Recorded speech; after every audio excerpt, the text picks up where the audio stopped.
to share that specific knowledge. So first of all, I would have to present my partners, my colleagues here. It's called from different companies, but we work together, or we share some mutual experience. First of all, let's start from Serbia. We have Dan here. Dan, raise your hand. Everybody see you. Good morning, Dan. Or good afternoon. You're on mute. So yeah, I'm mute. So morning, guys. Morning, everyone. Nice to see you. So Dan, Dan is the CEO and founder of Excel. Yep. Dan has been doing sales activities for years. He's been doing basically providing sales as a service for companies in the technology space and other spaces. And he has salespeople doing that day and night from his office in Belgrade and other locations as well. So Dan, we're very happy to have you here on board. And we'll really love to hear more about your experience in the sales activity and how you see personalization here. Our second partner here, a technology partner, is Ian. Okay, Ian. Good afternoon, Ian. Right. Good evening for me. I'm in Bali at the moment, so it's 7 o'clock in the evening. So it's quite warm and humid. So if you see it's me sweating. Yeah. So thank you, Ian. Yeah, great to be here. So Ian is the CEO and founder of Hyperrise. Hyperrise is you saw them on the event management page on LinkedIn, and I assume that some of you got their amazing personalization messages on emails and other campaigns with your name on it. So Ian is the CEO and founder of Hyperrise, and he's going to tell us more about his platform today. Okay, so thank you, Ian, and I hope you stay cool over there in Bali. If it's warm, if it's too warm for you, we can switch. Okay, I told you before, we can switch. You'll be here in Haifa, and I'll be in Bali. Okay, I'm willing to babysit your kids and change kids as well if you want, but we can discuss that later. Okay, so we have also yeah, absolutely. Okay, we have also here from Cyprus, we have Philippe. Okay, Philippe is like a sales monster. Okay, he worked for Voiso. Philippe, we'll have to introduce yourself. Of course, Roy, thank you for introduction. My name is Philip, and I'm a sales engineer for Voiso and owner of the Magico company for partnership outsourcing. I do customer acquisition for a living, and what I love the most about it is that every day I get a chance to talk with a stranger, exchange knowledge, and improve myself on a daily basis. A little bit about Voiso. We're a contact center solution that provides international numbers, omni-communication platform under one umbrella and one interface. So thank you, Roy, for introduction. That's perfect. So guys, just to talk about the agenda of how this webinar will be conducted, we're gonna let each one of the teams to present themselves in 5 minutes. And then afterwards, I'm gonna ask some pre-advanced questions that we set, talking about personalization. In the meantime, when you listen, it will be great. You're a big audience, 28 people already. If you can, if you have questions, and we really want to hear your questions, just write them on the chat. And then afterwards, at the end of the webinar, we left enough time to answer questions, and we can talk about relevant items that you want to discuss, or you want to comment based on what you're going to hear today. So that's the agenda for the day. In the meantime, until we reach that question period, if you can just stay on mute. It's 40 people, and it's hard to hear everybody. So only one of us will be in a speaking one in parallel. But again, we recommend to write everything you have immediately on the chat, and we'll monitor that. So thank you, guys. So let's start with Dan. Dan, I would love to learn about more in general about Excel. What are you guys doing on a daily basis in the sales? Yeah, it's actually quite simple, right? You know, the only thing we do is actually growing sales for companies as yours. Actually, we specialize in a B2B software sales. For now, we have 11 customers, mainly startups, funded startups from around A. We also have 47 sales guys working here in office in Belgrade, and also a couple of them working remote around the globe in the UK, in Cyprus, in Malta, in Sweden as well. And in Mexico, we have 5 SDRs also working there for some of our customers. The business model is quite simple. It's a sales on demand model. But what actually separates us from others is not purely the outreach methodologies, and the strategies we conduct. It's actually the process, how we're doing it with the personalization. And that is what I'm super happy, to share with everyone here, and hopefully to, answer a couple of questions from the audience. So early in my career, after leaving the army, I worked in the army for 10 years, and then I started, building my career in sales. So I figured out that actually the most important part to succeed in sales, to reach targets and overachieve every single task you have, is actually to be fully personalized in your approach to every single customer or a prospect or lead you communicate with, no matter the industry, right?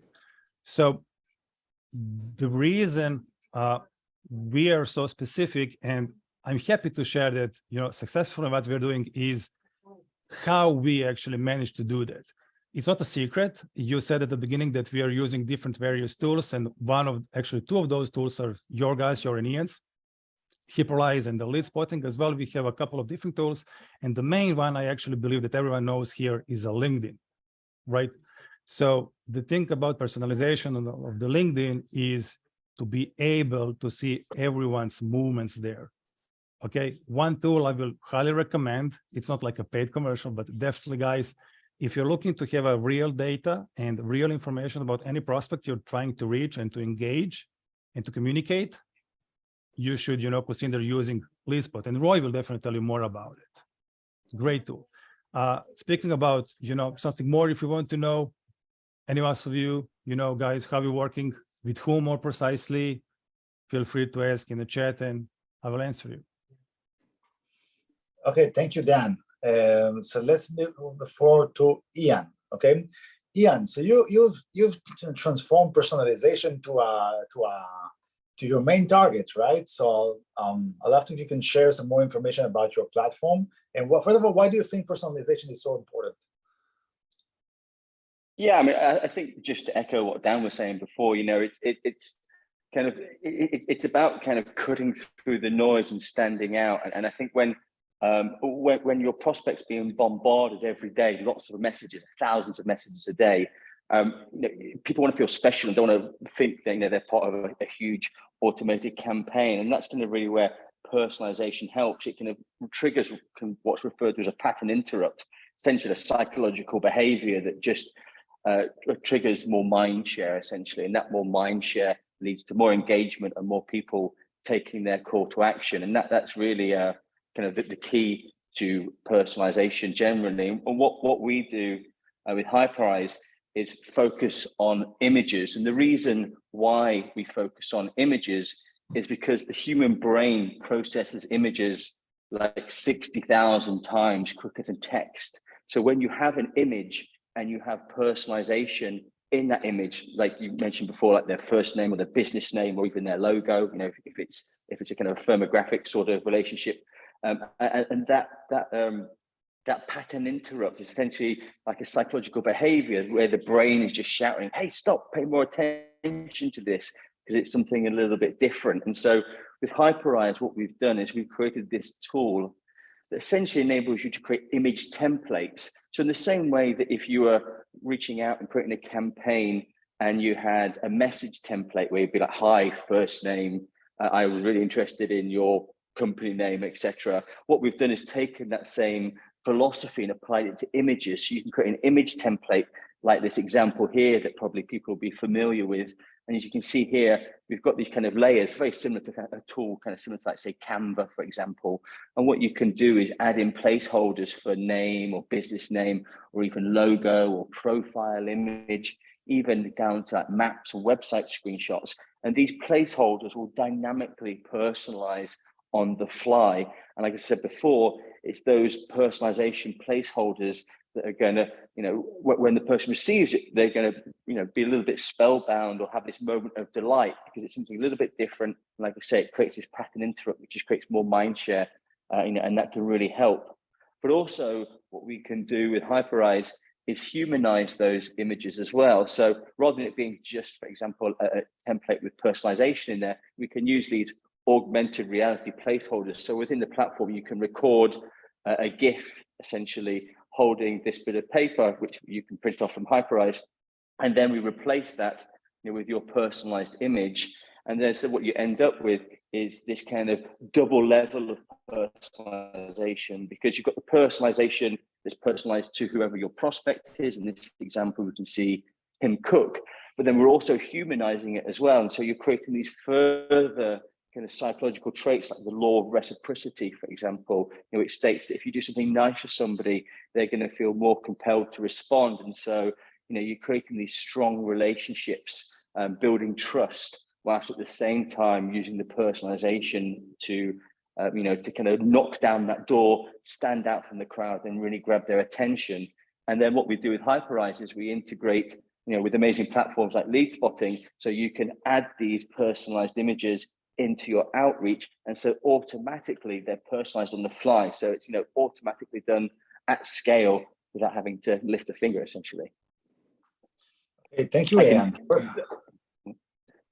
Thank you, Ian. First of all, I've seen this video a lot of you pushing that image in the face. I'm gonna admit I got a couple of nights I had a nightmare related to it, but it's a joke. But anyway, but definitely your platform provides a very interesting way of how to personalize the messages. So let's move to Philip. Sorry, Ray, just 1 second, if I may. Sure. If I may. I don't know, does anyone here is from a recruiting sphere? But one of my companies, Recruitera, is actually highly, using Ian's tool, and the perfect combination of the images and the videos can definitely be used in the recruitment. So anyone, if someone is here from a recruitment or a HR, guys, feel free to try it and, do the best with it. Thank you. This is just like a thank you for the tool. This is just a thank you for the tool. Thank you. Yeah, I appreciate that. It's definitely an amazing tool. And by the way, just as a background, before I started developing stuff for personalization, one of the things that popped out into my mind, into my vision, is that I did an academic research. Okay, first of all, there's a lot of academic researchers that explain very simply that personalization improves engagement. Okay, if I'm going to send you an email, hi, would like to participate in a webinar, or I send an email with your first name, or I send an email with more information, it definitely will work better. So with Ian's combination of images, which as we say, an image words to 1,000 words, right? There is a phrase like this. It's definitely something which is very applicable in how to personalize the content that we send as part of the sales outreach to our clients. So let's move on to Philippe. Philippe, we'd love to hear more about yourself and the way you use your personalization. Thank you. And you actually made a great intro for the things that I'm going to talk about right now. So actually, as an experienced salesperson, I consider personalization as one of the most important and necessary skill that a salesperson should have. And personalization is the act of pitching to the customer that actually addresses the pain points, needs, and challenges of the customers, all while making it feel appreciated. And actually, those things that you mentioned before is the right thing that I'm going to explain right now. Personalization is built on 3 pillars. What you said right now about Hyperize and lead spotting, this is the second part of the personalization, which is considered as a tools that will help you get more personalized responses and automate your personalized flow. But let's start from the first part of that 3 pillars, which will be the salesman, what salesmen should do. So how do I make more calls with the personalization? It's quite easy, and everybody, I think that everybody knows that, but let's go through that. So for a great opener, for a cold call, you should use something that is current event or location where the prospect is currently there. So you can have a small talk before you get deep dive into the discussion about the product. One thing that you should pay attention to is that even if it's message, even if it's call, even if it's whatever kind of the approach, if your message looks like the marketing posts, you're doing something wrong. So it means that you should never pitch on the first message, because the way of you standing out is the way of making first the connection, then to try to understand and go again back to those pain points, needs, and challenges of the customer. But the way how customers should feel appreciated is the way that not send him like the automated pitch on the first message, but to send him something in regards of connection first, then after that to discussion of a pain points. And the third thing, regardless the tools and what salesmen should do, is the handle objection based on the way of personalization. So let me elaborate on that part of the handling objection for the personalization. So for instance, let's say that our prospect says that he needs more time to think about. Can someone from the attendees tell me what should be the response from our side? Or Roy, Dayan, do you have any idea from it? What should be the answer here? Dan, what do you say on this case? Oh, sorry, I was just thinking it's a rhetoric question. Sorry for that, Philip. Okay, it's okay. So okay, cool. if you ask me as a customer, you know what you should think about it, right? But if you're speaking about personalization, you know, Kali on your side there with a couple of different tools, I would just add something that we highly, you know, leverage here in Excel when we speak with the customers. When we're saying about personalization, that kind of approach, and you know what to answer to what question and to whom, basically it's knowing what to say, to whom you will be saying, when you will be saying, and how you will actually say and deliver that message, right?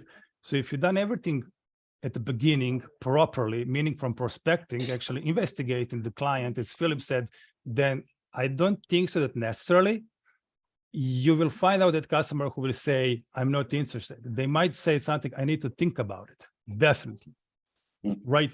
But if you dig it a little bit, and you can investigate the clients, as said at the beginning, and there are different tools you can use. For example, some of them might be similar tech, for example, right? If you're selling softwares to someone else, right? So you can check directly what software they've been using. So you might say something, would you like to think about more how we can benefit in this and that, X, Y, Z, comparing with the software you're currently using, right? So directly, you know, use the use case you can find. That's a kind of personalization. And that's how actually I will reply on that question. I need to think about it instead of, you know, pure like what you need to think about. I would agree definitely with that. Oh, go ahead, Ian. No, I was just going to say that typically when there's some pushback, the kind of I need more time is usually a proxy for something else, and it's not really time. There's another blocker, and it's about as we've already discussed, it's about getting to know the customer and really kind of getting to, you know, what is their blocker. And it might be that they've not really understood your offering or your solution, you know, and obviously having further dialogue and able to do that. And that's kind of, again, really what you know, as you talked about before, you know, having a starting gambit that isn't a straight kind of call to action, but having an icebreaker, as it were. Like if you meet somebody in a party, you don't just dive straight in there Exactly. you know, and give them your life story. You know, you kind of start off slowly, you build some sort of common connection, and then you kind of use that as a bridge. Say, okay, we've agreed, we have some commonality here, and so therefore you can use that kind of to parlay that into something else. And so it's really, I think, about listening first before talking, you know. And obviously when somebody kind of comes with that sort of blocker, it's trying to dig into that a little bit, from my experience at least. Exactly. That's what I was talking about, and I definitely agree with that. So I just want to come back to I need more time to think about it, and to raise the way how you can solve that based on the personalization, based on the two methods. So as Dan said, of course, we should give an example that relates to them from another company, and make them and explain them that we understand the case, that they need more time to understand such a thing, because from the company that is like a tech similar to them, you can give them an example that they, for example, waited 2 weeks and then make a decision. And that's one side of the personalization. But on the other side of the personalization, let's say it like that. We can tell to our prospect that usually it's not the time that makes the decision, it's the more information. And usually, based on our psychology, we think that waiting for more time, we are going to acquire more informations. But the only source actually for those kind of information is me as a salesperson. So you can do it this way. You can propose that and tell them, okay, I understand that you need more time, but I'm the only source of the information that you will get. So please, what are your main concerns right now? And keep it that way. So in that approach that we saw right now, we had an example of the similar company with a similar issue and similar way of workflow. And on the other hand side, we step on the prospect's shoes and understand the situation, but raise the handle the objection on the way that is more for the prospect than for ourselves. We're not talking about the features. We're not talking about the special promos. We're not talking about any kind of the things that will raise him and stick him there with him. We are offering him support, solution, and understanding of the case. And that's why we're offering to him to talk at the moment with all of the concerns that he has, because waiting at this time is just blank waiting, because we are the only source of the information. So what do you think about this, guys? Well, I think it's an amazing approach, okay? The only obstacle with that, it requires some sort of a deep investigation and a lot of effort for each prospect, okay? Which, you know, eventually in some big clients, when you want to personalize the flow for them, it makes sense. But let's say in the initial step, when you want to outreach our people, that's a lot of time-consuming activity. That's correct. That's correct. But this is an objection. So basically, this is like a qualified lead already. So we're not talking about the outreach. We're talking about when we have it less in the funnel. You're already in discussion, correct? Yeah, when you're already in the discussion. When we're talking about the outreach, it's I agree definitely with that. Okay, thank you, Philip. We'll come back to you in a couple more questions soon. We're still in the introduction phase, and when I'm take the opportunity, you guys mentioned our company before a couple of times, so I want to elaborate a bit more about what we're doing in relation to outreach optimization and relation to personalization. So I'm going to share my screen. I'm using two screens so I can see that it's being shared. So this is lead spotting. Lead spotting, basically, it's a data company. We provide data of prospects, and we tag ourselves as an outreach optimization platform. Our job, our mission, our goal in life is to help marketeers as yours to find the best data and the best tools, and to get really good conversion numbers on LinkedIn and any other platforms you want. Now, our tools is being constructed from multiple elements. One element is, for example, it's our LinkedIn add-on. Our LinkedIn add-on, it can provide people on LinkedIn can provide emails and contact numbers. Okay, we can provide accurate email with the best email accuracy in the market, and we can provide also office numbers and mobile numbers in some countries. In our personalization, we provide basically 3 features of personalization. One feature is that we can personalize your connection message on LinkedIn. Every time you enter a prospect on LinkedIn, what we do is we automatically analyze your profile, and based on our own patterns and on your own templates, we can create personalized connection message, okay? Like we can say, we're very keen that we saw a big post you did yesterday, very exciting, we'd love to connect. We saw that you have a lot of followers on LinkedIn. Wow, it's amazing, we'd love to connect. I saw that you're, in this case, specifically you're an attorney. I don't know if that's specific case for me to connect to an attorney, but that's also possible. So we can personalize your connection message.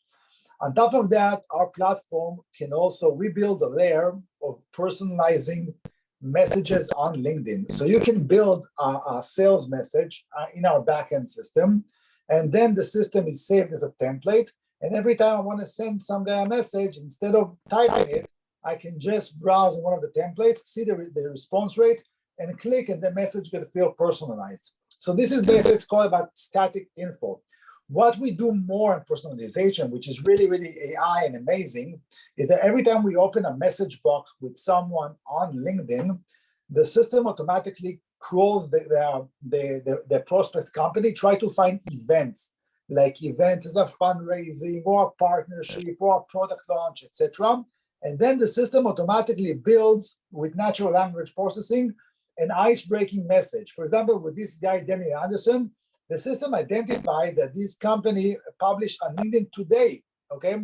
a partnership with a company called the Roku channel, okay? So I can outreach him and say, hi, Daniel, nice to meet you. Wow, you're amazing partnership. So in relation to Philippe's time of investing on, let's say, qualified leads, we are operating in the early stage in the outreach, and we give that level of personalization also to when you want to do mass outreach. Now, if I want to investigate and I wanted to send this type of personalized message one by one for each prospect manually, it's going to take me forever, okay? Years, decades, I don't know, whatever, okay? So our system does it automatically. And another part of a personalization is actually Ian. We are now embedding in our own platform an ability, let me just log in, an ability to create on the templates with Ian's technology, okay? So I can log here on the place where we construct the messages, and I can click and add a personal image, and this goes to Ian's dashboard, okay? And when I click and I pick a template, there's going to be 9 different templates, and you can also embed your own templates. And I click select, and you see a link with Hyperize, a link with a personalization parameter is embedded automatically within the message. So our own message template, where you can send people messages on LinkedIn, will also contain Ian technology, and it's amazing. Then you can send people messages on LinkedIn, personalized to them with dynamic info and with images containing their name. So this is what we do as a company in relation to outreach and personalization. Okay, so I think, guys, we finished the boring, plain introduction phase of the game. And now it's time to move to some interesting questions before we step into the really interesting part, which is the people's questions here. Okay, so Dan, you spoke about your experience. We also heard about you. Question number 1. I want to get an example. I wanted to get an example, an interesting example, where you had some sort of a sales objective, objection, let's call it, and you or one of your teammates had to break it or how to outreach it, and then you use another personalization or some other idea you had in order to break the objection and move ahead with the sales. Anything you can share from your amazing experience? Well, there is a lot to share, right? So what actually, crossed my mind right now is one example from recruiting, right? And sourcing, recruiting, actually staffing. And the one is where we was involved directly in the selling, e-commerce softwares for, better personalization and, improve those kind of KPIs and metrics for e-commerces, right? So from recruiting, I super recall, I get an assignment from one tech company from Dubai to, try to source the perfect candidate. It's actually CTO. So what everyone is doing, I go there on a GitHub, right? I go there on as well LinkedIn and trying to find those kind of perfect candidates. So I find one among many of others. And what actually make me now to speak about them is that the guy was highly not interested in, switching the company, switching the roles, no matter the budgets, no matter the, other possibilities. So I dive deeply in, his profile and investigate every single company he worked with. So I find the one at the beginning of his career. He worked there for 11 years, right? And okay. I'm trying then to compare that kind of company with the current that actually wants to, have them onboarded. So I compare the company culture, the products, how they treat everyone, not just employees, but as well in the customers, right? And the general, around the globe, how they treat every single human being, because they are super involved in, other activities as well. So I make a comparison there, like, hey, I noticed that you work for this company for the longest period of time. I'm just curious to know the reasons might be this and that. Am I right? Am I wrong? Or can you be so kind to share with me what was the reason why you stayed there for a huge period of time comparing with other companies? So he said, yes, I was at the beginning. It was super interesting for me. I recognized myself there, working there, and I asked, why you changed? Right? And he said, it was time to move on. So I compared those kind of, answers he provided me and what I investigate with the current company. And I said, like, okay, so this is the thing. It might be the situation for you again to make a switch and to change something. The best part here with this startup is that you will be able to build everything from scratch. So you will have a possibility to build your own ecosystem, let's call it like that, like in the first company, right on, to the new product. What do you think about it? And he said, as Philip said, I need to think about it, right? So basically, the process of, getting him on board was like 6 months, but eventually he signed up a deal and he's now working in Dubai, right? So probably you will met him. Another example was, I said when we were selling e-commerce personalization software, and the problem there is that everyone is speaking about personalization, right?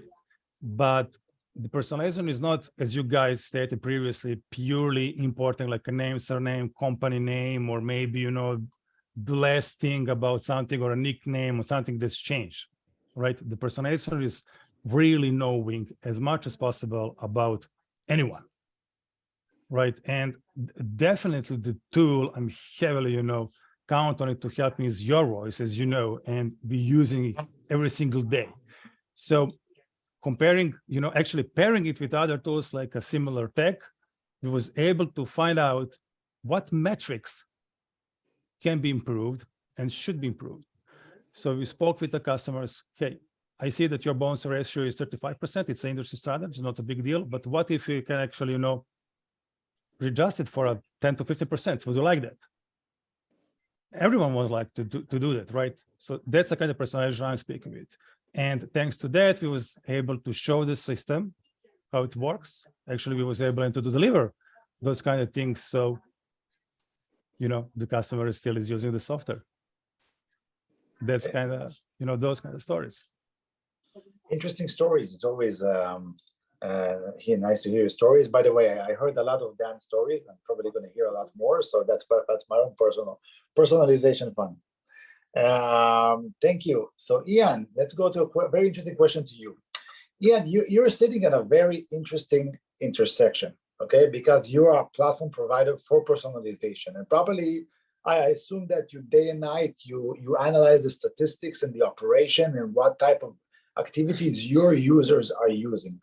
Can you give us, without exposing too much, company secrets and intellectual property issues, can you give us a hint about which type of media, which type of personalization parameters are the ones that gives your users the best conversion? Because I assume that you also see their analytics as well.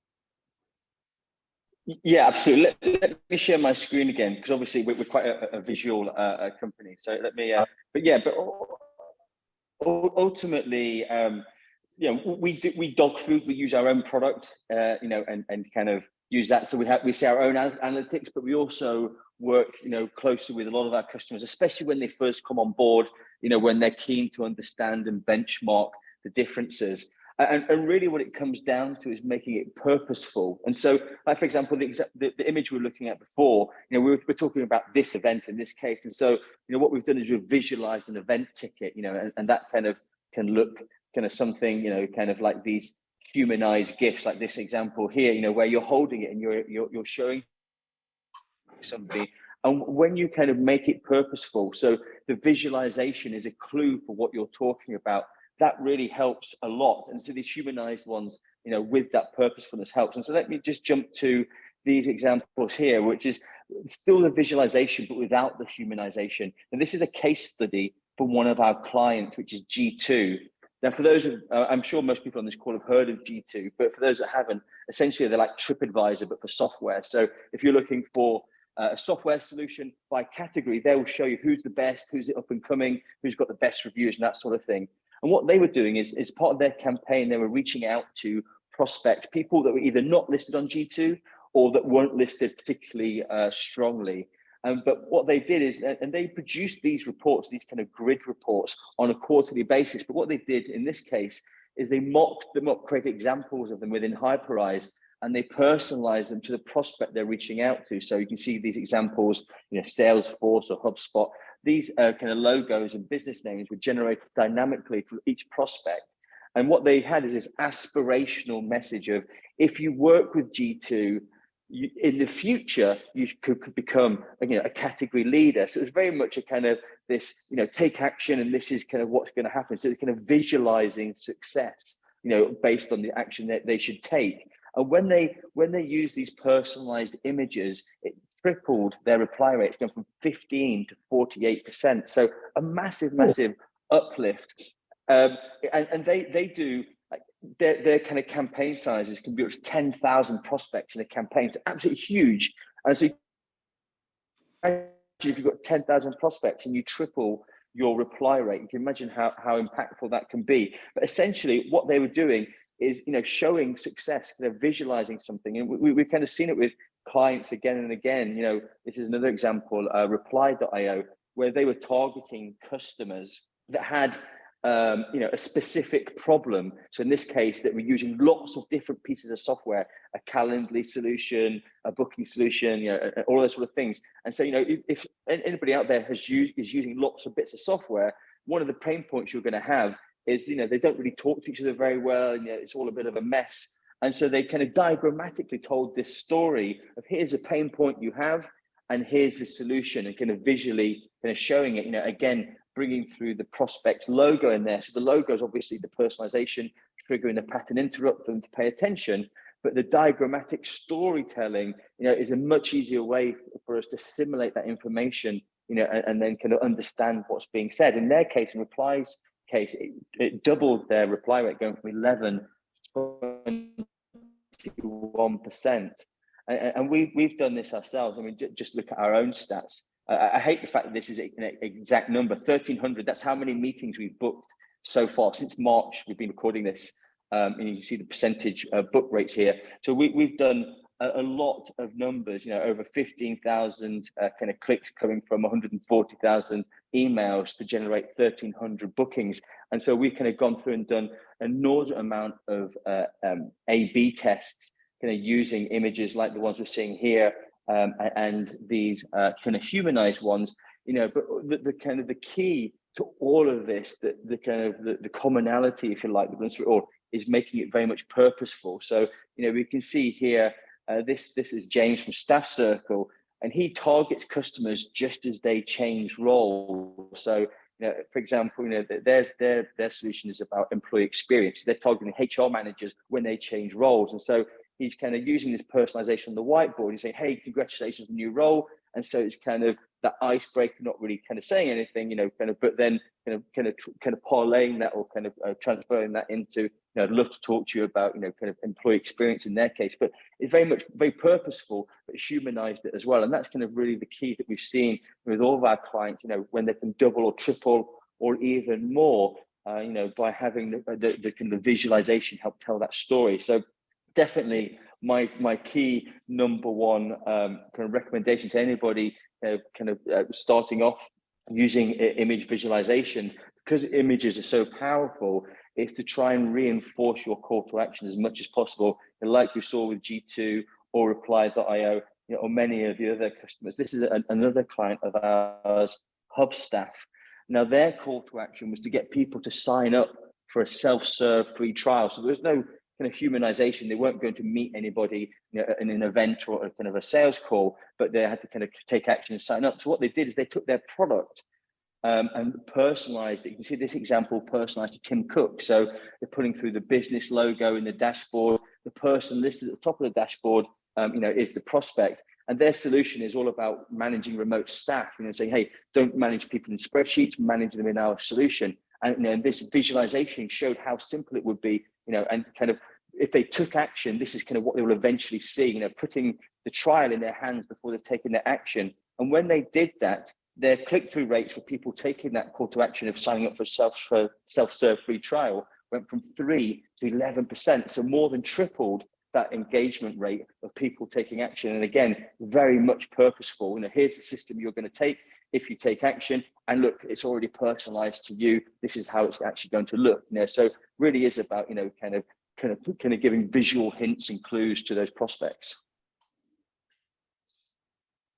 Okay, thank you, Ian. Amazing growth numbers. Okay, if you can share me pass some of these meeting invites to me on there, we'll do a deal afterwards. Philippe, yeah, absolutely.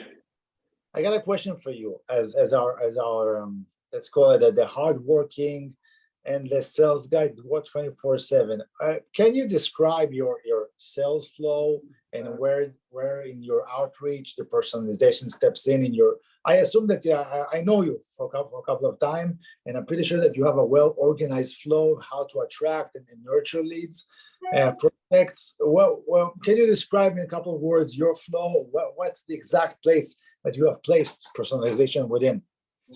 Well, first of all, Roy, thank you for that. And I would have to say that you gave me a hard time with this question. So because of the flow of for each salesman, for each prospect is different. And we should pay attention to the things that stay the same in all of those outreaches. So it's not the end product, it's something that is from before that stays in every outreach. And what will that be? First of all, is definitely a good preparation. So when you have a qualified lead, that's the most important part, because when you have a qualified lead, you finished, you know that you can provide a value for that customer. It's just a matter of how you can provide the value for that customer. But if you don't do qualification of the lead well, at the same time, you're losing the structure of providing the value for the customer. So how you should do your preparation? You should prepare more information about the lead, and that's when the personalization starts, actually. You should find similar cases in case you need to provide an example and understand the pain points of the customer that you already have in the pipeline, and try to understand. But what I suggest here, with an understanding of a whole case, is to limit yourself a time. Because yes, from one perspective, it's surely better to have as much information as you can have. But from another perspective, you should limit yourself a time, because of the quality of information improves when you're limited on the time. Of course, this is something that should be trained and should be practiced. So how the time goes, for the certain amount of the time for the preparation, you will have as much more better understanding and of the case of the customer. So first of all, this is the preparation. The second thing is selling to the company and not to the person. What does it mean? The first mistake when I see from the sales rep actually is they trying to focus on the position or to trying to focus on the decision maker. You can agree with me and all of you that sometimes it can go from the decision maker down to the person who is actually going to use the software platform, etc., such as sales rep, such as contact center managers, or it can go from the down level to up level to the decision makers, where it can be from for example, a contact center manager to the CEO who is going to make the decision. So don't limit yourself to a position, because you know, and based on the preparations that you made, you know that you can bring value to that customer. It's the matter of the connection, personalization, and how you would approach to them, if it's going to be the decision maker who you're going to discuss with, or it's going to be a contact center manager in my case, where I'm going to start to talk about the features, metrics in our software, and then raise that question to the decision maker. Of course, something that I would like to use as a personalized approach is one example with ISON Experience. That's one big BPO from South Africa, and it took me around 5 months to close that deal. So with them, they didn't want to answer to the phone. It was like a stoppage in the communication. I was talking to the solution architect, and then I've got an idea to send a donuts, but literally the donuts, to the CEO and the office. You know, it's Hanukkah today, and we eat donuts on Hanukkah, special donuts with jam. Okay, wow, cool. We had an happy hour an hour ago. I ate like 5 of them. Okay, so just brought me those donuts. Okay. So that it's a great example then, especially for today.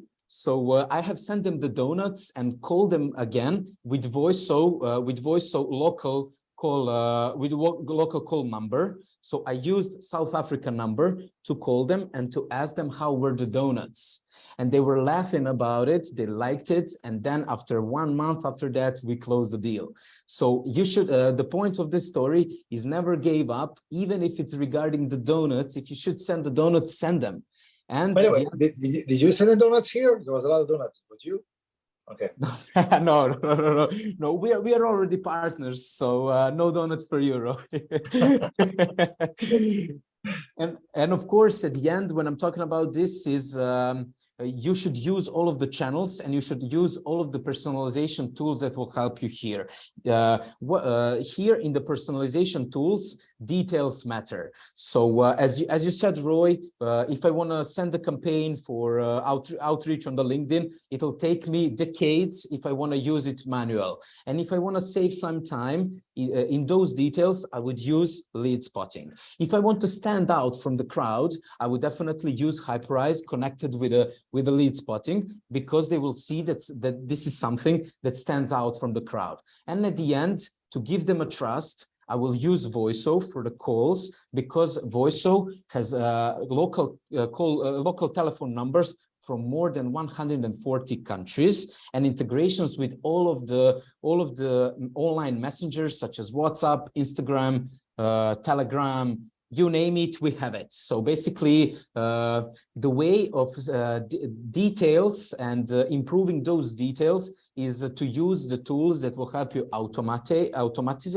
and of course, give them the trust, because you will be the local guy who wants to help them. You will stand out from the crowd, and you can raise your amount of the messages by using Voiso. So and at the end, of course, when you finish the call, you can send through Voiso SMS follow-up that it can be automatical, or you can do that the same thing through the email feature of lead spotting, or LinkedIn feature through the lead spotting. So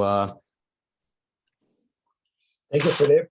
Guys, we are close to wrap up. So before we wrap up, let's leave 3 more minutes for questions. In these 4 minutes, when you think of your question, I see there's already one question from the crowd. I want to share the last one for myself. The last one for myself is, what do you see the vision, the roadmap of doing more personalization features?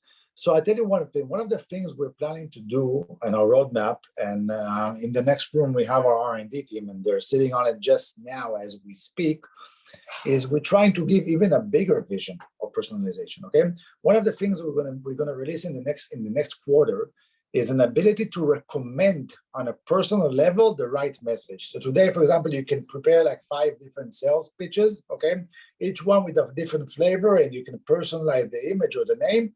Imagine that the system will be smart enough to tell you that for this person, for these type of roles or geographies, message number 2 is better than message number 1. There's going to be a prediction there. Also, I got to tell a personal story. Guys, we are on the edge of a revolution. Which revolution? The real AI revolution. I got to tell you a story. We're in marketing, everything has to be 100%. Like, I got to be in the most elite level of marketing materials, right? You think 50 times on each phrase you're putting on an email or a LinkedIn template or on your website, okay? So we, as a company, we are keeping to improve our content materials. So so one of the things we tried to do was to improve our own landing page. So I sat on some given Saturday, like 4 or 5 hours, just staring at that piece of paragraph I wanted to operate on our website. And then I sent that to the developer, and my developer, these are smart developers, smarter than me, I guess. And they went into OpenAI, to the chat GPT, if you guys are familiar with the new chat of Elon Musk and OpenAI, and they asked the chat, what's going to be a better phrasing for lead spotting? And in a second, it blew up an amazing message that tore me apart, okay? So my dial 4 or 5 hours of staring at the step were totally redundant. So no, it opened my eyes. So imagine we can use chat GPT for each sales metric, for each person, how to improve it. So that's something which is also part of our roadmap, okay? So personalization is a key factor, that's a fact. Nobody can disagree now. The main question is how to deploy it, when to deploy it, and how much to deploy it. So guys, thank you for your time. We have one question here from Daniel Simone. Daniel Simone is asking, how does it work on LinkedIn requests?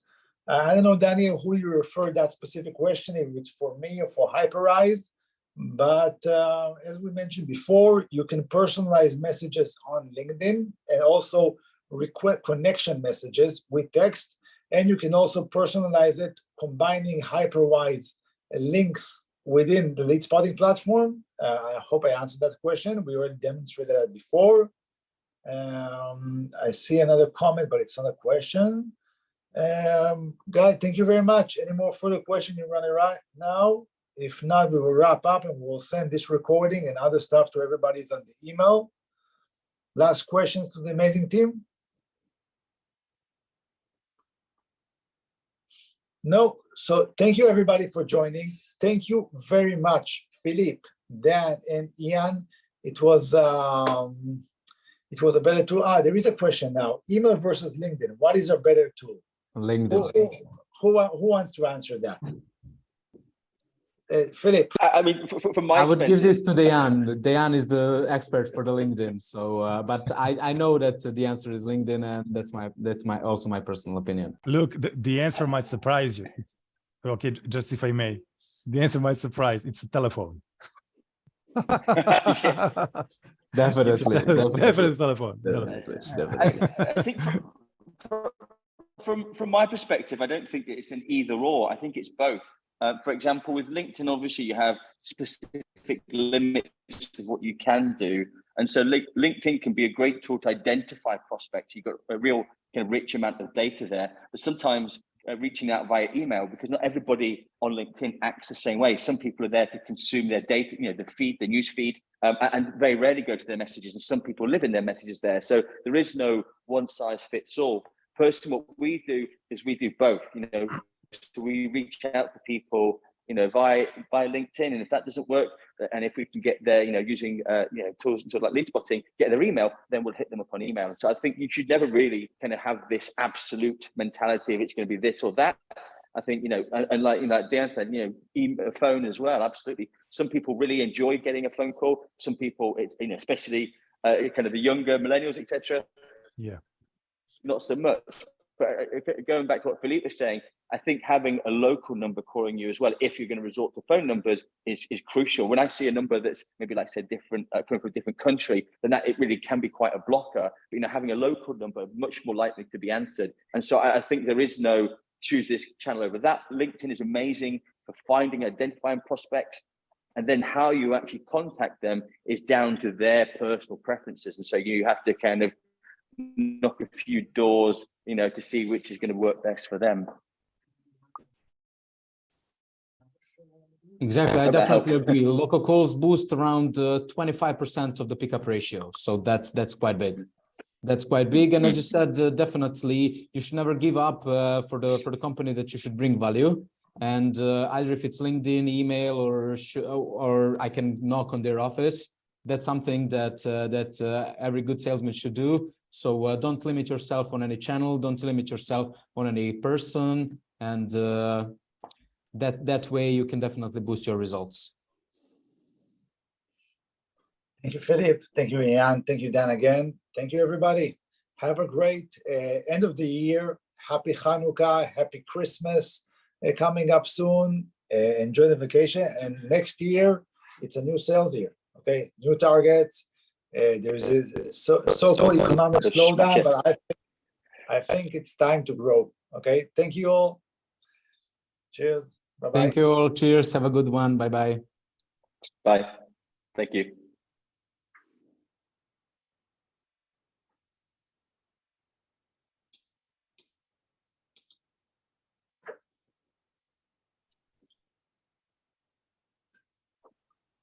Guys, I need to rush to a meeting. Let's talk after half an hour. Bye. Bye. Yeah, cool. Cheers. Bye.